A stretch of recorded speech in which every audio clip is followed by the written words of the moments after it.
안녕하세요. 오늘의 사연입니다. 저는 서울에 사는 김수빈이고 31살입니다. 남편은 2살 연상이고 우리는 사내 연애 후 결혼했어요. 결혼 후에도 일을 계속 하기로 했기 때문에 저는 부서를 옮기게 되었어요. 부부가 같은 부서에서 계속 근무하는 걸 주변 사람들이 눈치를 주는 분위기가 있었거든요. 한동안은 업무에 익숙해지기 위해 야근을 하기도 했지만 익숙해지면서 그런 일도 없어지고 정시에 퇴근할 수 있게 되었어요. 남편은 원래 야근이 매일 있어서 저는 먼저 퇴근해 요리하거나 청소를 하는 등 집안일을 했어요. 원래 전 요리를 잘했는데 그건 다 엄마 덕분이에요. 엄마는 요리를 잘해서 동네에서 유명했어요. 동네 친구들을 초대해 식사 자리를 자주 가지셨거든요. 엄마가 만드는 요리는 반응이 좋아서 저도 따라하고 싶다는 생각을 많이 했어요. 제가 엄마에게 요리를 배우기 시작한 건 초등학교 때부터예요. 쉬운 계란 요리부터 시작해서 다양한 요리를 차츰차츰 익혀 나갔어요. 그래도 엄마를 따라갈 수 없을 정도로 엄마의 요리에 대한 열정은 대단해요. 그런 엄마가 얼마 전 쓰러지셨어요.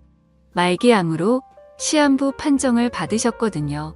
사실 아빠도 1년 전에 돌아가셨는데 엄마가 많이 외로웠을 것 같아요. 저는 당황하면서도 엄마를 위해 무엇을 할 수 있을까 고민해 봤어요. 엄마는 병원 치료를 거부하고 집으로 돌아가길 원하셨어요. 어차피 병원에 있어도 지루할 텐데 집에 가서 좋아하는 요리를 하고 싶다는 엄마의 마음을 저도 받아들여 엄마를 곁에서 보살피기로 했어요. 그리고 한동안은 직장도 휴가를 내기로 했어요. 남편도 이해해줬고요. 반년 동안 저는 엄마의 요리 레시피도 노트에 받아 적고 엄마를 곁에서 보살폈어요. 그렇게 반년이 지난 어느 날 엄마는 아빠 곁으로 떠나셨어요. 엄마의 마지막이 행복했을지는 모르겠지만 평온한 얼굴로 돌아가신 건 분명했어요. 이제 제게 남은 건 많은 요리 레시피와 유산이었어요. 엄마에게 물려받을 유산이 꽤 있었고 외동딸인 제가 모두 물려받게 된 거죠. 남편에게 물려받을 유산에 관해 이야기했는데 금이나 값 비싼 액세서리는 은행 대여금고에 보관하는 게 안전하지 않겠냐고 하더라고요. 저는 남편의 조언에 따라 대여금고를 빌리기로 했어요. 그리고 대여금고 열쇠는 집에 있는 금고에 넣어 보관하기로 했고요. 그 사실을 아는 사람은 남편과 저뿐이어야 했어요. 그런데 남편이 실수로 시어머니에게 말했던 거예요. 유산 전부를 이야기한 건 아니지만 시어머니는 상당한 금액이 제 손에 있다는 걸 알게 된 것이죠. 원래 전 시어머니와 사이가 좋지 않았어요. 그런데 요즘은 시어머니가 집에 자주 오시더라고요. 또 약속을 잡아 커피 한 잔 하자고 하기도 하고요. 이런 것들이 제 유산을 노린 것인지는 모르겠지만 시어머니의 행동은 분명 이상하다는 생각이 들었어요. 참고로 시댁은 시아버지와 도련님이 한 명 있어요. 시아버지는 과묵한 분이라 여러 번 마주치긴 했지만 대화할 기회는 별로 없었어요. 도련님도 별로 안 친하고요. 시어머니와 지금까지의 대화는 시어머니가 제 외모나 사소한 것들을 괜히 트집 잡거나 예민하게 보시고 그런 말을 들은 저는 고분고분한 성격이 아니라서 할 말하거나 맞받아치는 대답을 하곤 했어요. 시어머니를 말로 이기려 들면 이야기가 길어질 수 있다는 걸 알지만 할 말은 해야 하는 성격이거든요. 그런데 엄마가 돌아가시고 나서 시어머니가 조금 달라졌어요. 저보고 자기를 진짜 엄마라고 생각해도 된다고 말하고 그동안 쌓인 것 있으면 풀라면서 미안하다고 하시는 거예요. 솔직히 별로 내키지 않았지만 차마 입을 놀릴 순 없었고 그저 애교 섞인 미소를 지으며 감사합니다 라고 답하는 것 외엔 할 말이 없었어요. 그러던 어느 날입니다. 남편이 출장을 가게 되었어요. 1년에 몇 번 없는 남편의 출장이라 저는 처녀 시절로 돌아간 기분으로 퇴근 후 동료들과 술을 마실 계획을 세우고 있었어요. 그런데 남편이 제가 하는 이야기를 들었더라고요. 나 출장 가면 나가서 밥 먹으려고, 그러려고 동료랑 술이라도 한잔할까 싶어. 괜찮지? 남편은 제게 괜찮다고 했고 집에만 잘 들어오라고 하더라고요. 남편과 이런 대화를 나누고 있었는데 우리 대화를 몰래 엿듣고 있던 사람이 있었어요. 사실 집에는 도청 장치가 설치되어 있었다는 걸 나중에 알게 되었거든요. 남편이 출장을 가는 날 남편을 배웅해주고 저도 회사로 출근을 했어요. 하지만 설마 밤에 섬뜩한 일을 겪게 될 줄이야. 그날 제 업무는 깔끔하게 마무리 지었고 정시에 퇴근하고 오랜만에 여자들끼리 술자리를 가졌어요. 동료들과 술 한잔 하자고 했을 때 여자들끼리 모이자고 제안한 건 상사였어요. 그 상사는 언니 같은 느낌의 믿음직스럽고 멋진 분이죠. 그래서 여자들끼리 모임을 하게 되었고 분위기 좋은 곳으로 예약도 했어요. 우리는 즐거운 시간을 보냈고 3시간 정도가 흘러 내일 업무에 지장을 줄 것 같아 해산하기로 했어요. 기분 좋게 집에 가서 행복한 기분으로 잠을 자고 싶었지만 그럴 수 없었어요. 취기가 오른 채로 집에 도착하니 현관문이 열려 있었거든요. 어라?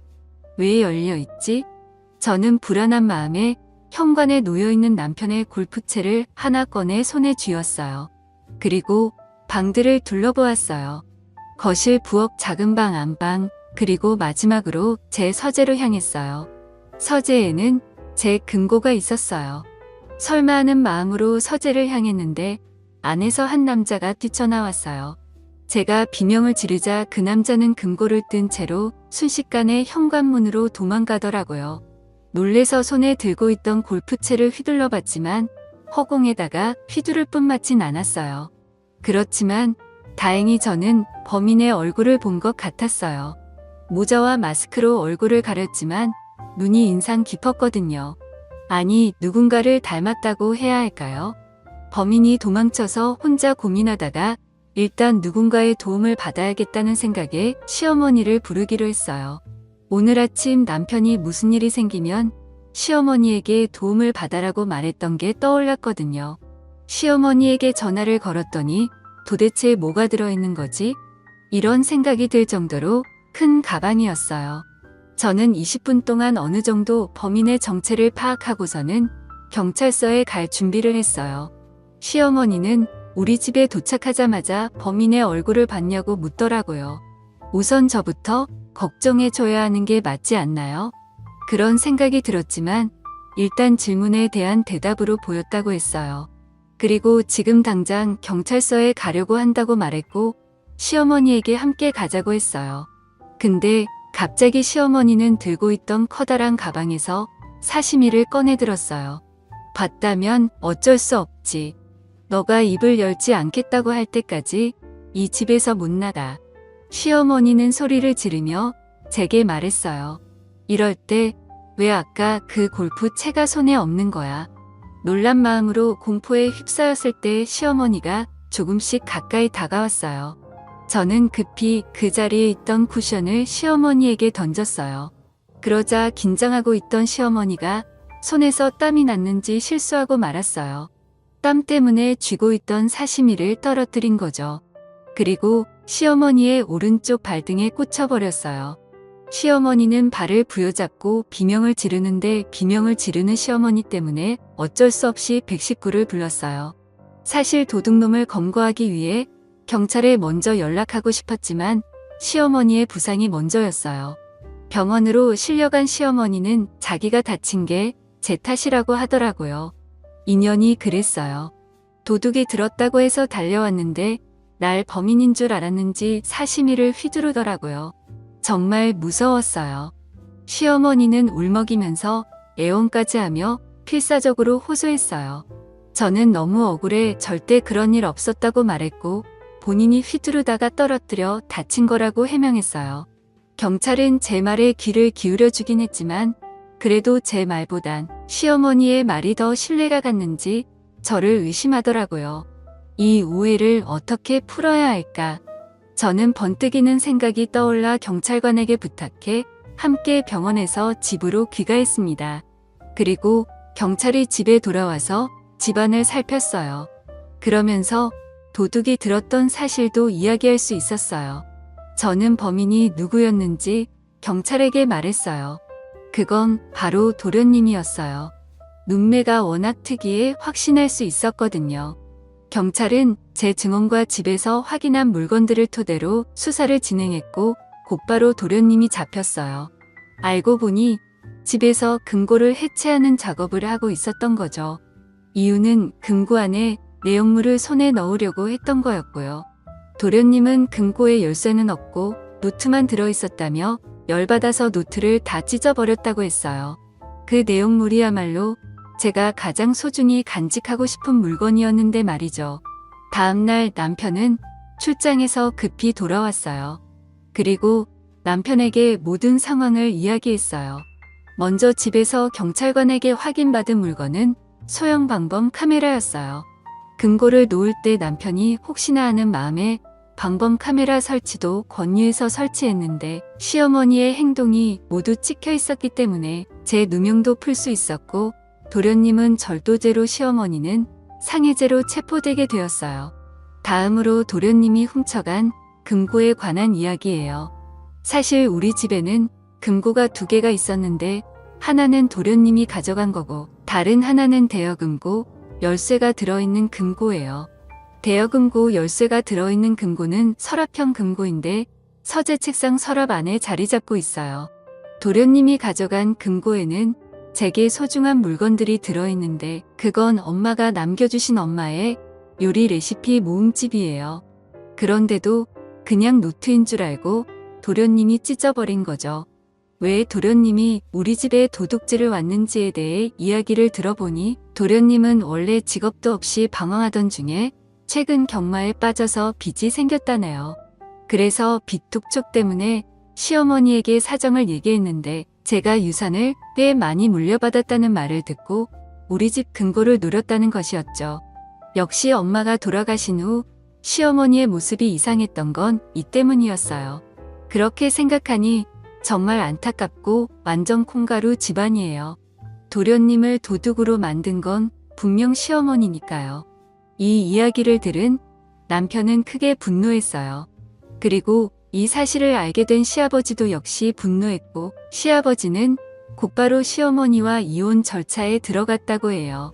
그리고 시간이 흘러 쉽지 않았지만 시어머니와 시아버지는 어떻게든 이혼이 됐다고 하네요. 시아버지는 그래도 재산 분할은 해줬다고 해요. 그렇지만 저는 시어머니에게 합의금을 받았어요. 아마 재산 분할로 받은 돈이 저한테 합의금으로 왔을 거예요. 시어머니는 초범에다가 합의가 돼서 운이 좋아 집행유예로 끝났어요. 다소 억울한 판결이었지만 어쩔 수 없었어요. 도련님은 실형을 선고받아 감옥에 가게 되었어요. 아마 감옥에서 나오면 어마어마하게 불어난 빚이 기다리고 있을 텐데 나름 꽃이네요. 그리고 저와 남편은 시어머니와 도련님과는 인연을 끊었어요. 남편이 다시는 만나고 싶지 않다고 했거든요.